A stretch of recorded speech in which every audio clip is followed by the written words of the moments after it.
What Tom was presenting and what I'm presenting to you is a little different from kind of most of the theme of this conference. Most of this theme is talking about mobile research, which is kind of a revolution in terms of how research is delivered. However, it's still surveys.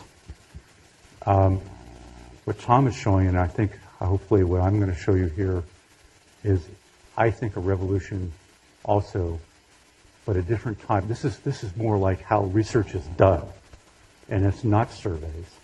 It's making inferences from language and words. And a little bit about myself.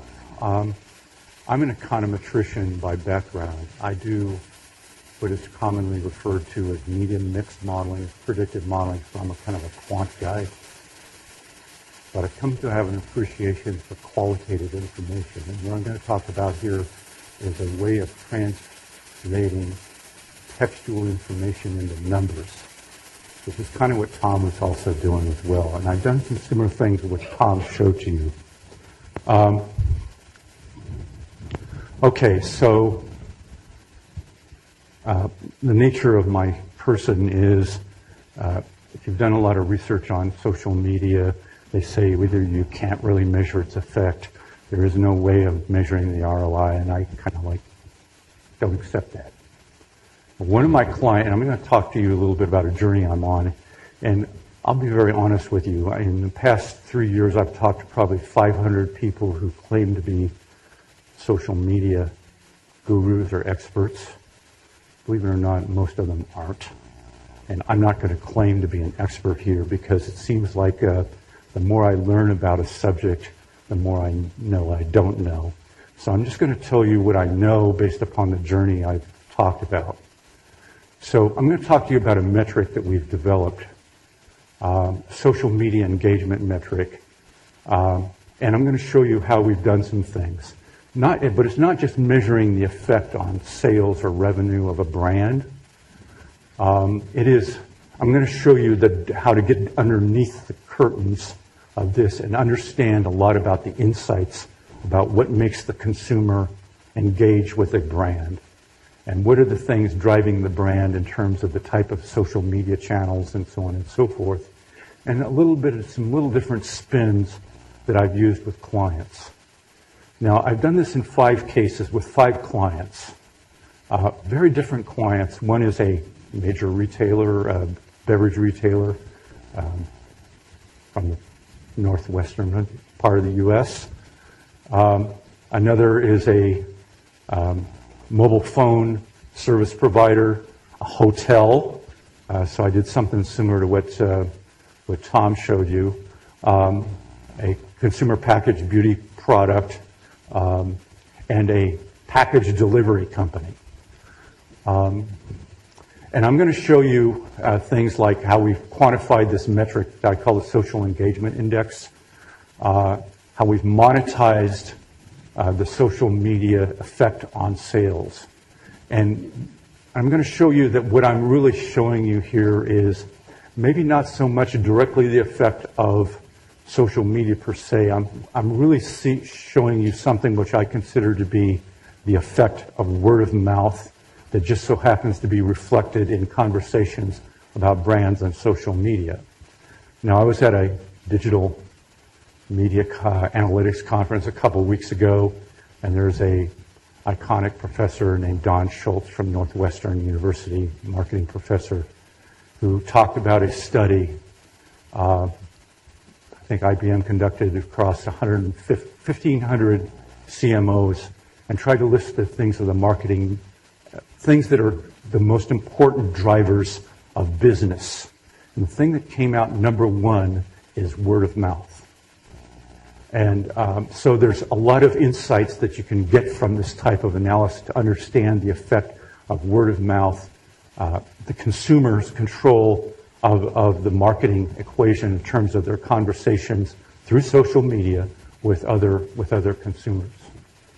So we're going to also show you some data on things related to the causes or reasons, and I'm going to tell you a little about the method to the extent that you can understand.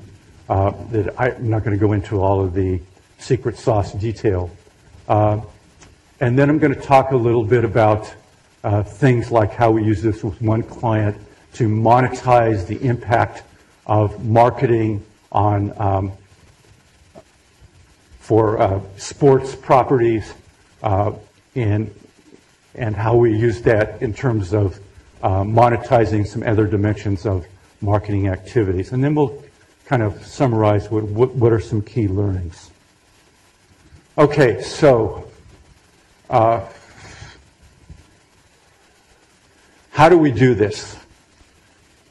We go through a process of scraping large sums of brand conversations from social media. And we actually do Facebook. I'm not exactly sure why Tom hasn't done it. We at least do a limited amount of Facebook, as well as Twitter, blogs, so on and so forth. And we mine, so we put them in, we go through it first. Our first step is kind of a sentiment bucket analysis, and we apply some rules of linguistics. And this is kind of the new insight here is, you know, in the future, and I think Tom kind of indicated as well, linguistic science has a lot to say about understanding consumers and consumer motivations. So we use a linguistic rule to parse the data into positive and negative sentiment buckets. But within each of those little boxes there, we actually have little pods where we, you know, there's the brand conversations, but it's what is it about the brand that people are talking about? So we put them into subject areas, so we have a statistical process for doing that. So in the end, we're scoring things in a high degree of detail, not just general buckets of positive and negative sentiment, but also individual topics within each particular group.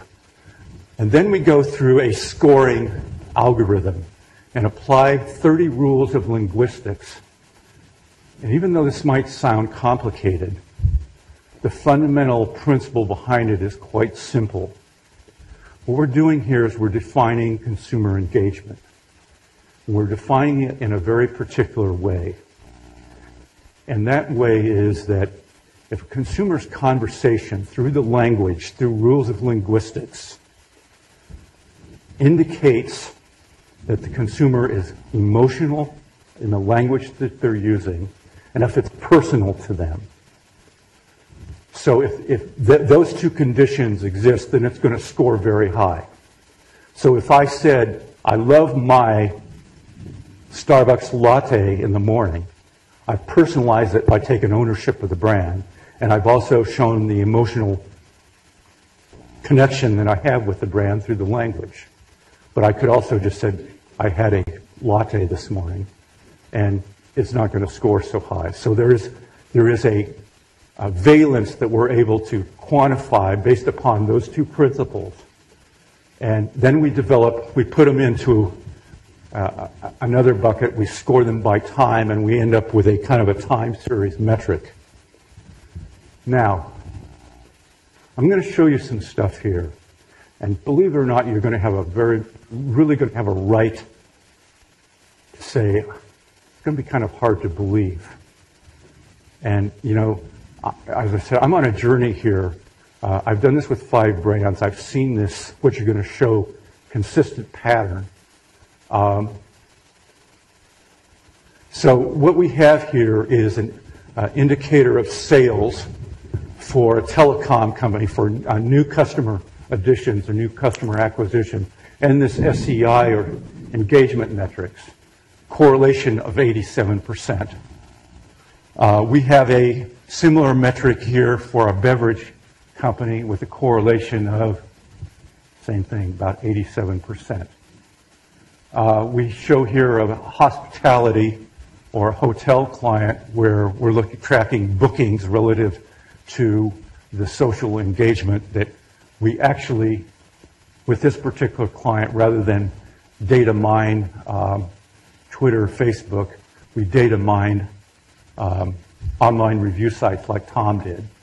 So again, we're seeing very high correlation. So with the 5 clients we have done this, we've seen an incredibly strong correlation or fit to the data. Now, if you're an econometrician, the first rule of being able to measure something is, does the shoe fit? Is there a correlation with the sales? So at the beginning of the journey, the interesting thing is the people who have done this is no surprise. This is the beverage client that I talked about. They challenged me to come up with a way of measuring the impact of social media. So my first inclination was to go to the social media companies and ask them to give me sentiment indicators on this particular brand. And so I go and look for how well the shoe fits. And this is half a dozen of the top ones. And you can see in the blue there that the fit ain't so good. Now, this may be a surprise to you, but for those who have done something like this before, this is kind of a repetitive thing, seeing that the so-called sentiment metrics are not really good fits with the actual behavior and performance of the brands that they're supposedly tracking. So this compared with the 80-some% that I got with this beverage company. And again, I have since seen this replicated with 4 additional clients. Okay, so let's move forward here a little bit. All right, so what do we do with this in terms of a media or marketing mix model? If you can see something that has an 80% or plus correlation, when you go through a marketing mix model and you do an attribution or decomposition analysis, you see the 2 red and purple here are what you would normally get from a direct effect from advertising on the sales of a brand. But you see this really large effect from the social engagement metric. Now, understand here, when you see something that's this large, you go back to basically what Don Schultz says, that it's a word-of-mouth effect that I think we're seeing here. And I subsequently have seen this fairly large effect with the other brands that we've done the work on. But there's a little bit different spin to this. And what I actually did with this predictive model was a 2-stage model. The first model I did was that the social engagement was the dependent variable. So what I did is I tried to determine what did, in fact, the marketing and advertising have some effect on the social media engagement or conversations going on, and the answer is yes. And then on the second stage, I used it as part of the prediction of the sales. So, the net learning here is that the word of mouth is being affected by the marketing and the advertising, and what we're really finding is that the total footprint or the total effect of the marketing and advertising is expanded or is larger than what you would normally see through a marketing and media mix model. The other thing that we find out is that technically in this model, the actual data points that I was putting in there was a ratio of the positive to the negative sentiment. So I was actually able to ferret out the actual effects of positive reviews or positive sentiment relative to negative sentiment. The key finding is that on an absolute basis, a negative review has about 3 times more absolute effect on business performance than a positive review. And if you can think of some companies that have gone through some public relations disasters recently, you can understand that the negative word of mouth has potentially more stronger effects on business performance than the positive. So in many ways, companies need to play somewhat of a defensive game on social media, and it's really important to do that.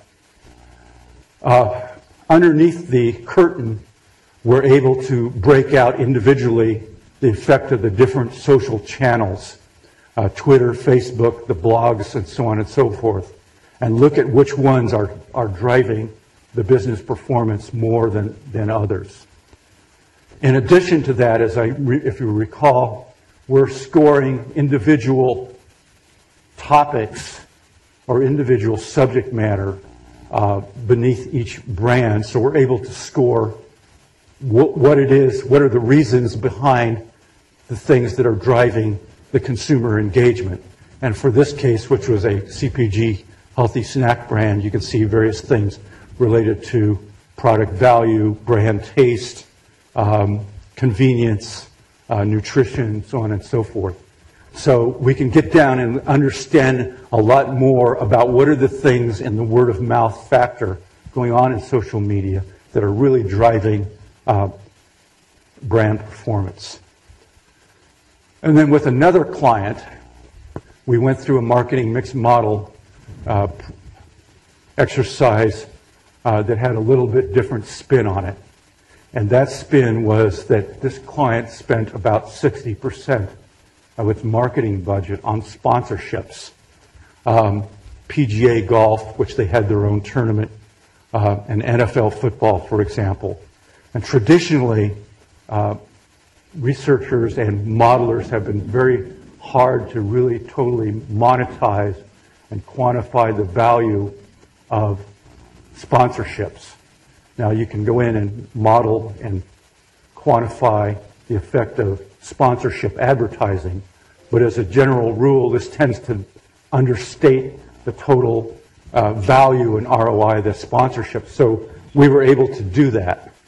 And then looking beneath the covers again, we were able to see what are the particular things occurring that was driving the engagement with the brand and the sports sponsorship. And you can see, the effect of Super Bowl or the effect of their sponsored PGA tournament that they have every year. With another client, which was very much of a promotion-oriented client, we were able to actually trace consumer engagement and see spikes and lifts in that engagement during concentrated promotional periods. Somebody's going to cut my neck off. All right. Okay. One final thing.